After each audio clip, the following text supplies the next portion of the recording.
क्यों करते हैं कार्तिक स्नान? इसके पीछे छिपा है गहरा विज्ञान। जैसे ही कार्तिक मास की शुरुआत हुई, रमेश की दादी ने उसे सुबह 4 बजे उठाया और बोली, बेटा, कार्तिक मास शुरू हो गया है, अब रोज सुबह 4 बजे उठकर स्नान करना और दीप जलाना। यह महीना बहुत पवित्र होता है। इससे पुण्य मिलता है और मोक्ष की प्राप्ति होती है। रमेश, जो कि विज्ञान का छात्र था, अंधविश्वास में विश्वास नहीं रखता था। वह हमेशा कहता, हर काम का वैज्ञानिक कारण होना चाहिए। लेकिन दादी की भावनाओं का आदर करते हुए वह भी अगले दिन सुबह 4 बजे उठकर तालाब की ओर चल पड़ा। स्नान करके जब वह लौट रहा था, तो रास्ते में उसे एक साधु महाराज मिले।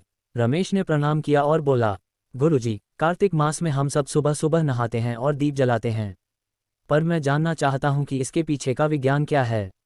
साधु मुस्कुराए और बोले, बेटा, हिंदू धर्म में जो कुछ भी किया जाता है उसके पीछे गहरा विज्ञान होता है, बस हम उसे समझ नहीं पाते और अंधविश्वास कह देते हैं। फिर गुरुजी बोले, जब कार्तिक मास आता है तब ठंड का मौसम शुरू होता है।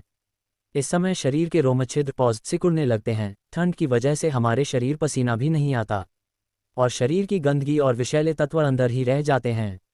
इसलिए सुबह 4 बजे उठकर ठंडे पानी से स्नान किया जाता है, जिससे ये रोमच्छिद्र खुलते हैं, शरीर शुद्ध होता है और रोगों से रक्षा होती है। बेटा, अगर यह परंपरा नहीं होती तो ठंड के मौसम में हर कोई देर से उठता, सुबह की ताजगी और सक्रियता खो देता, धीरे धीरे शरीर में आलस्य बढ़ता और रोगों से लड़ने की क्षमता घट जाती। इसीलिए कार्तिक मास पूरा एक महीना रखा गया है, क्योंकि विज्ञान कहता है, अगर कोई काम लगातार 21 दिन किया जाए तो वह हमारी आदत बन जाता है। फिर उन्होंने दीपदान का कारण बताया। कार्तिक मास से पहले वर्षा ऋतु समाप्त होती है। बरसात के मौसम में हवा में कई प्रकार के जीवाणु और कीटाणु पैदा हो जाते हैं। जब हम घी या तेल का दीपक जलाते हैं तो उसकी लौ और धुआं हवा में मौजूद इन हानिकारक जीवों को नष्ट करता है। इससे वातावरण शुद्ध होता है और घर में सकारात्मक ऊर्जा फैलती है। साधु बोले, देखा बेटा, हमारे सनातन धर्म की हर परंपरा के पीछे विज्ञान छिपा है, परंतु अज्ञानता के कारण लोग उसे अंधविश्वास कह देते हैं। जो इसे समझते हैं वे पूरे मन से इन कर्मों को करते हैं। दोस्तों, सनातन धर्म कोई अंधविश्वास नहीं, इसकी हर परंपरा में विज्ञान और जीवन का गहरा ज्ञान छिपा है।